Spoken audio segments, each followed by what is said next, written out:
As you see, I'm just uploading I'm rendering the Soul Fighter thing right now. But there is supposedly, finally, they are dropping the cards.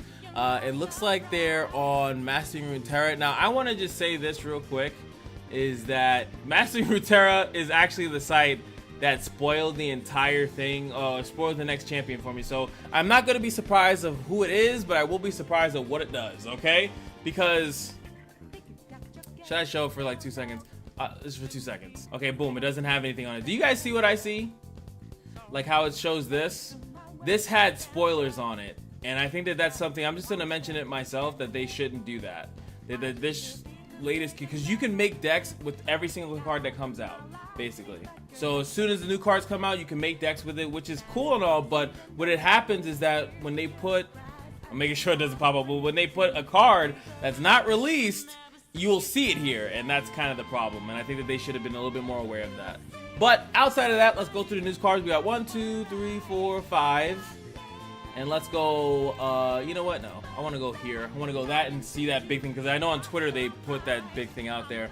Anywho, so we got a 2-cost card that is not, so I was thinking like maybe Nico can transform into it, but she can't, because it doesn't have any of them subtypes. So Igvar the Younger, play pick an ally, granted, and all other allies that share a subtype with it +1/+1, or manifest a follower that shares a subtype with it.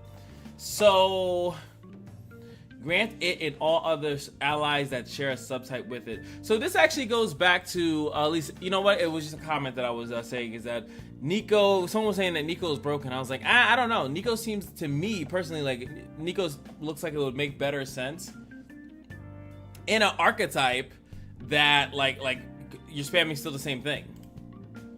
I think what you would kind of want to do with Nico is, like, I feel like you want to still spam bird or still spam spider, because if you're just running all the other types, it needs to be easier to do beforehand. And this card actually does make that happen, but still it says shares a subtype with it. Not many of them share subtypes to begin with. Granted, all allies that shares it, yeah, just +1/+1, and it doesn't say everywhere, so this only means the ones currently on the field, right? Or manifest a follower that shares a subtype with it, which is probably what you're more looking to do, but that doesn't help Nico's level up at all, right? So, like, as far as how I look at it, so 1, you need to have an ally on the field. 2, it needs to have a subtype. 3, unless you are spamming the board of spiders or spamming poros or something like that, this is not going to do much. You're probably always going to, or not always, but most likely you're going to be going with the shares a subtype with it, right? So, and you can't even pick Nico, because Nico doesn't have a thing. Sorry, Nico doesn't have no one else is a shapeshifter, currently anyway. So next up is going to be the Chemtech Catermobile. Alright, so it is a 3-cost 0/4. I have +1 for each 1-cost ally you've summoned this game. That's interesting because 1, it doesn't say when I'm summoned grant me +1 for that, so technically it should always have that. Actually, I would be very curious to see how that works with freezing, right? So as you summon 1-cost allies, it should keep going up. I think freezes, the way that they changed it, it should actually do it right. So when you get frozen, it records that attack and it just lowers it at that attack. So if I were to summon something else 1-cost, then I would just get +1 at that point, because the frostbite just reduces me to 0. It doesn't, like, the frostbite is not, this unit now has 0 attack, so it should work through that actually. But that's really interesting. This is, again, doesn't have a subtype attached to it, which is, again, really weird. In PNZ, and that's still pretty good. So every time you summon that, and if you were to summon it again, it still has that attack. It has quick attack as well. So I think the idea behind this guy would be to give him keywords, which is, I don't know, pretty ironic when you come down to, like, Evelyn, right? Like, if you can give this guy Overwhelm, obviously good. 3 costs with 4 defense is pretty spicy. And it depends on what kind of deck you're running. So this card, I think, is so far dramatically better than the first one, even though it's a lower rarity. But I think this card is absolutely phenomenal. Obviously, you need a 1-cost deck, but there are so many versions of it. Also, just imagine, even though I don't think PNZ has ever been in the Blade Dance deck, but that's possible, right? Or PNZ Shurima, right? In the Sand Soldiers or something like.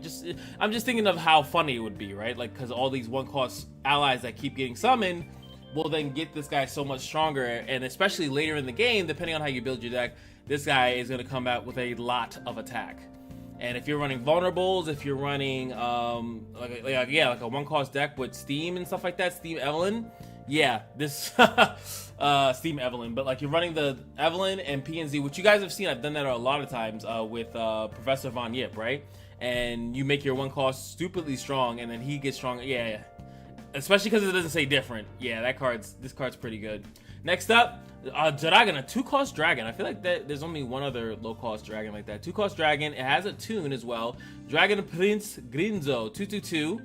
So this is a card that Nico can transform into, and this is that's where no, she can't. No, dragon is not one of the ones. It is not one of the ones. So she'd have to go into Bilgewater. No, she still can't. She has to be part of her origin. So. Oh, damn. So each round, the first time you summon a 1-cost ally, refill 1 spell mana.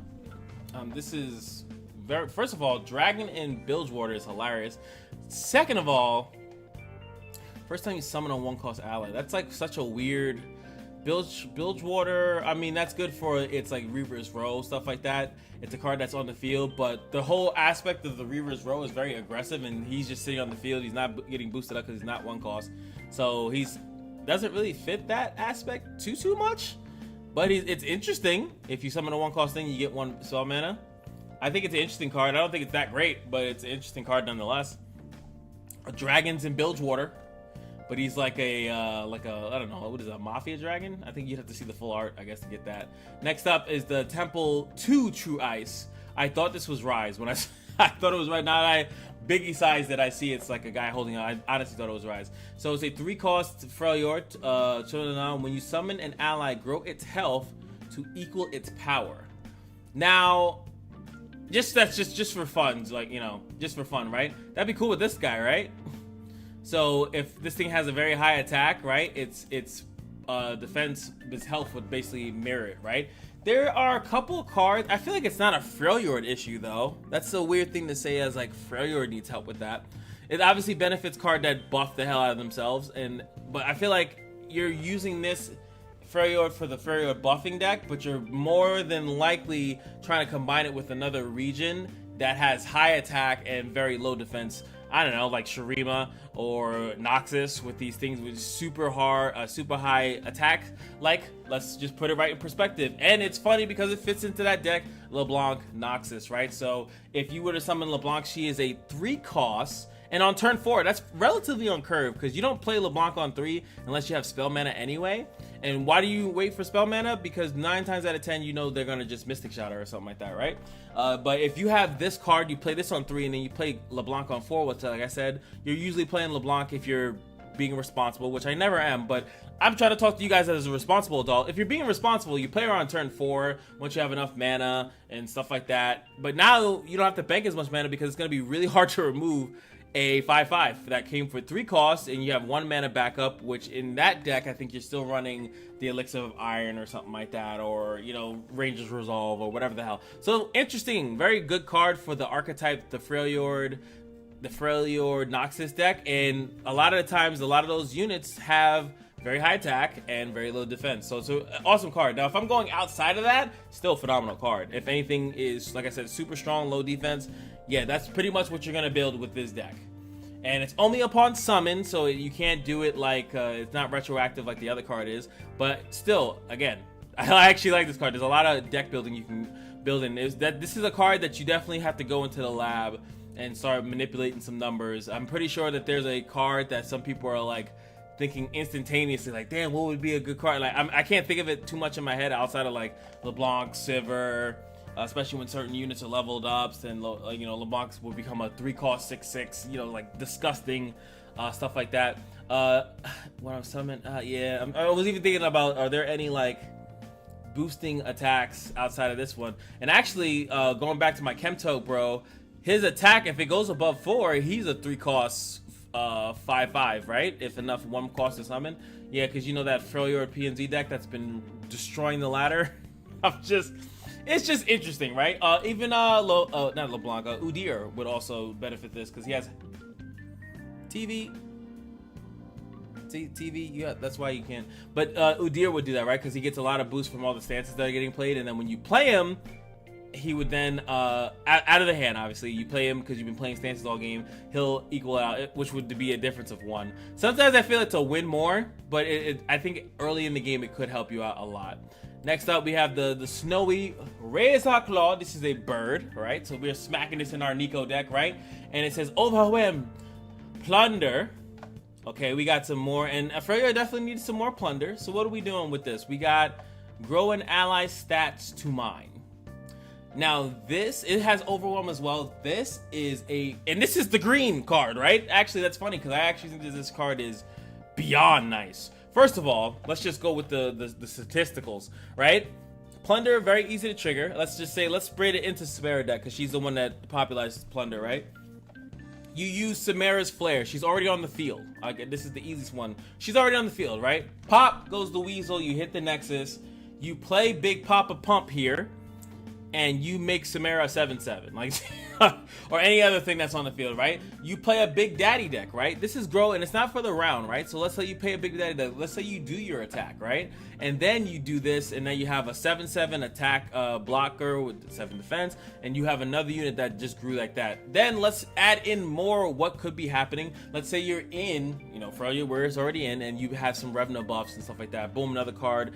That's been on the field already, it now gets buffed. Or let's say you're Targonian Ponyin, right? You do there's so many things, ways that you could obviously make this, but the fact that it automatically does this is kind of makes like a card like Harazi like doo-doo butter, right? Harazi, you play for 8, so it's 1 mana or more, and you have to attack to do it. This is already done, right? It's already done, and it's permanent. So I like this card a lot. I think that you're gonna see this not only in Nico decks, I think it definitely has to be in a Nico deck. And on top of that, I do think that it's going to be good in a lot of Freya decks. You might just see this as a one-off just because of how amazingly strong the effect could be. And it's not a skill. I should also point that out as well. So as soon as you play it, it happens. Boom, it's done. And it's not stuck to a follower. You can do it on champions where that's where it could be. Let's say you're playing some Freya elusive deck, Boom. Big 7/7 elusive. Amazing. Plus, like I said, if this card didn't have Overwhelm, I wouldn't praise it as much. I'll tell you that much. But the fact that it has Overwhelm, still a 7/7 Overwhelm, regardless if you plunder or not, it still can help you and assist you in ending the game. So, love this card phenomenally. Then, last but not least, the Glacial Saron. And it is, when I'm summoned, grant the top 3 units in your deck +1/+1. Okay, but I need to read the rest because for 5 mana, you already have the other guy that makes your entire deck +1/+1. So why would I only want to do it for just the top 3? It also reads, if an ally has a different subtype to me, this is a reptile, then draw one of those units. 5 mana, draw a +1/+1 unit. If an ally has... It should actually, it's written a little bit weirdly. It should say if you behold, but we already know what it means. But I think it's supposed to say no. Behold would mean it includes the hand as well. So they're only specifying something on the field. So on 5 mana, you have to at least have a non-reptile on the field, and you are basically buffing the top cards in your deck.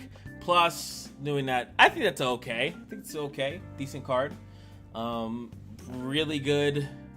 I can't say really good outside of different subtypes, right?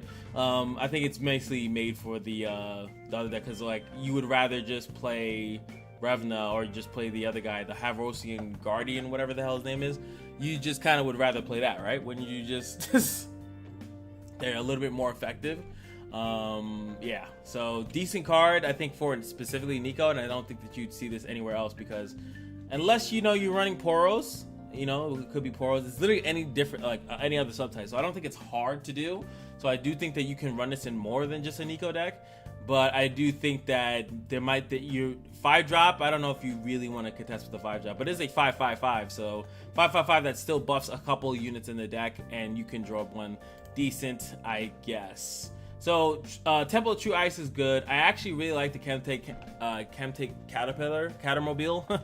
I actually think that's really good. Really, really, really good. I think the Snow Razor might be the best of all the cards that I've looked at. I think Temple of True Ice is deck dependent, but it's already region and archetype that already gives it power, right? It's kind of like how Scargrounds gives that whole deck, no matter how in or out the meta that deck is, like Scargrounds makes that deck, and it really hasn't found another home in another deck. This seems like it has a pre-made deck built with it, but like there's a little other things that, like, it still might have a slight small value going into the later parts of the game, right? But your turn 4 and 5 are supposed to be absolutely insane with a card like this, with those big attack, low health units.